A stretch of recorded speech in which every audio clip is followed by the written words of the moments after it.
Hi everyone, Klaire Fluffle here, and look, I'm not talking about burgers, okay? I'm not talking about burgers, okay? I promise I won't group a couple of Kirby games together for the rest of the month again. That said, I paired these two together for good reason.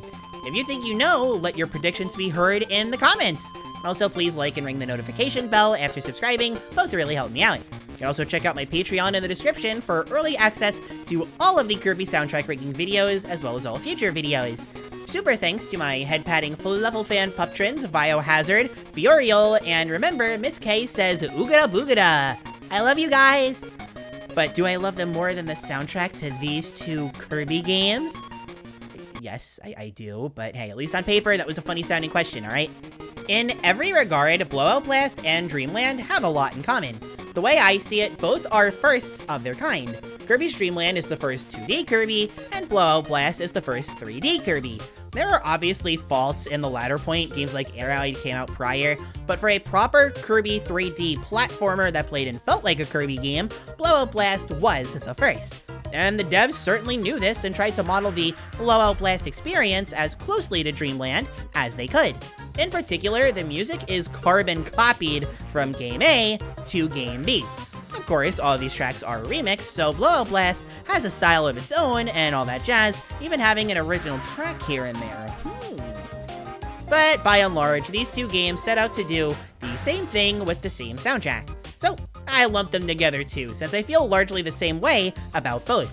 This is probably the smallest gap between any game on this entire list, except the top 5 or so.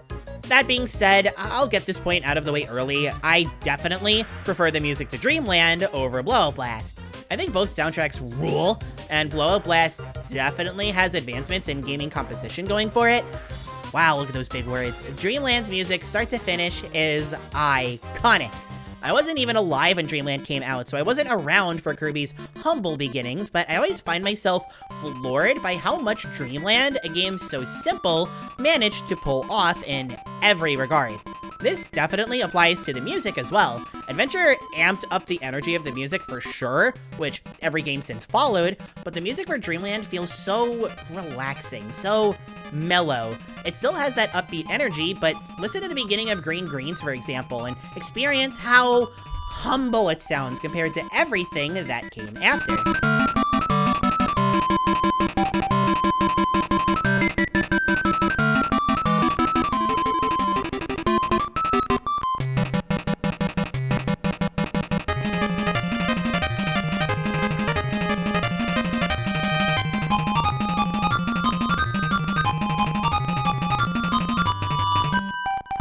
Blowout Blast's credit, and this is why these two are so close together, what it lacks in originality is completely made up for in style. All of these remixes are fantastic, even if we were robbed of an original Green Greens one. I love the return version dearly, but I wanted a new version, darn it. But going from the Float Island in Dreamland 1, which is very good, to Blowout Blast's version, which actually uses instruments that you would associate with the beach and the ocean, it's just something that Dreamland could never do as an 8-bit game. Blowout Blast over here.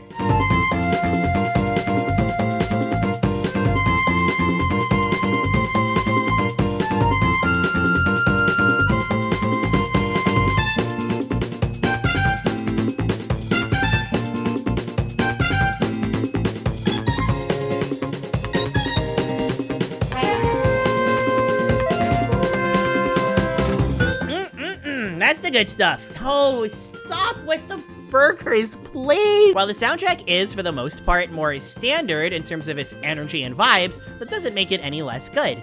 And while it's not as effective as the Dream Collection, using the original credits unremixed as, well, the credits was a great call. I thought it was a cute touch. So is it as simple as one is iconic, one has style? That old innovation versus quality argument? That's a big part of it, but I don't think that entirely covers it. In fact, if that was the case, I'd be picking Blowout Blast in a heartbeat. I think innovation is important, but I love me some actual good quality even more. No, what gives Dreamland the slight edge for me is something that I kind of already talked about. Compared to everything that's come after, it just feels so humble. And by humble, I mean everything seems so much calmer and simpler. Even compared to Pinball Land, the very next Game Boy Kirby game, I'm ignoring the tracks that were left unchanged anyway, it's night and day. Castle Lololo, which is probably the most intense of the regular level themes, still feels so much simpler compared to what came in the future games.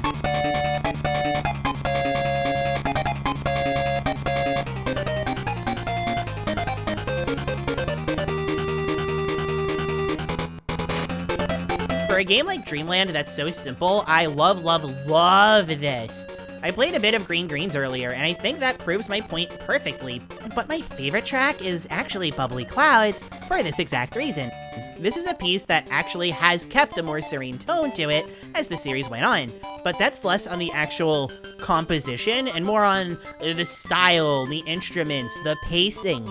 This is an 8-bit track that feels soothing, like you're taking a cozy stroll through the clouds, and it's really impressive, even after 30 years, that such basic technology was able to pull that off.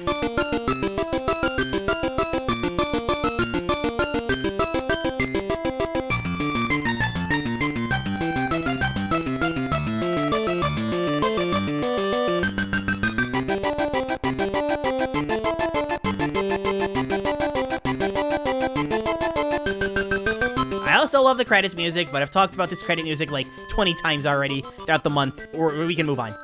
Again though, in Blowout Blast's defense, it does something similar. This is a far more puzzle-solving, action-based game than a simple platformer like Dreamland, and the music accommodates for that. Things like the boss fight track keep the same intense style,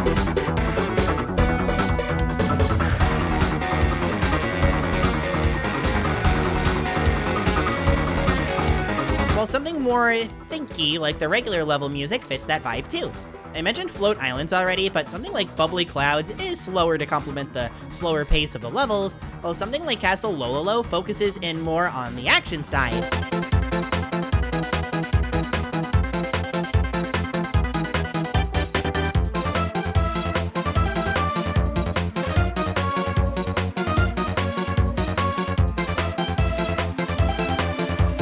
A multi-layered soundtrack because of this, and while it may not scratch that first game itch that Dreamland does, it certainly scratches other spots. Speaking of that classic Dreamland itch though, a Day-to-Day's theme in this game is the first remix in ages to use a higher key, like in Dreamland, as well as not have the Superstar extension. It's very noticeable and appreciated. There's even a version that does have that Superstar extension at the end, which is really cool. Blowout Blast also goes a bit further and has some tracks that aren't from Dreamland, giving it a slight edge over that game. The mini boss rush from Kirby's Adventure was remixed for the combat clashes at the end of every level, and it's a real fun remix, me likey. The real juicy bits though come from the secret area, easily the hardest in the entire game, and the furthest deviation from the original Dreamland in terms of music. If you couldn't tell, this is when they added the Superstar bit to Day-to-Day's theme for that version of the fight. Before he goes giant at least, the music changes entirely after that. Given that the secret area is the one thing that Blowout Blast does differently from Dreamland, I'm glad they went with an entirely different route with the music. It helps that all of these new tracks are really good too. Still, despite everything that Blowout Blast does, I just can't help but prefer the music in Dreamland, even if the two are super close. If you've been around the channel long enough, you're probably surprised that I ranked Dreamland specifically as low as I did. And if you're not, you're probably thinking, wait, what, low? Is she serious? Look, for the unfamiliar, I am a staunch defender of KDL1. I've made so many videos on this game because I love it so much. And I love every aspect about it, including the music. It's just so effortless in its simplicity, you know? Another nice thing about including it with Blowout Blast for this video is that it helped me get less rambly about KDL1 specifically. This video could seriously just be an hour long just talking about Dreamland's music. It's so good. I love it so much. My only real issue with it is quantity. For the kind of game that Dreamland is, I'm fine with that. You could say I like how small it is, mostly since I already said that silly, but compared to a lot of the other soundtracks, it can feel a little bit thin. I've said my issue with Blowout Blast's music already too, but just to repeat, it effectively being nothing but remixes and unoriginal tracks, yeah, that's kind of a bummer. With remixes this good, I could really care less, but putting it next to the pioneer of Kirby music itself, yeah, some new stuff could have been nice. We're getting to the point where my problems with the soundtracks overall are pretty small, even though we nearly have 3 weeks of these videos to go. Trust me, these negatives are only gonna get shorter. But that's that. Both Dreamland and Blowout Blast have been ranked. we're only one game away from the top half. Technically two, but work with me here. Which will be very exciting. It could be one of the biggest games in the series. It could be a totally random one. We're not gonna know. You're just gonna have to keep watching to find out, right? Until then, this is your reminder that tomorrow is my birthday, and I'm hosting a 24-hour birthday stream on my Twitch channel, which is very exciting. So don't expect a video tomorrow, but the day after, oh yeah. Look, I don't like having to skip a day either, but I want to make sure the stream gets focused, I want to make sure the stream gets attention, and, you know, keeps the suspense up, all that good stuff. But for now, please tell me your thoughts on these two soundtracks and future predictions in the comments. I've been Klaire, thank you all so much for watching, and I will see you around. Bye!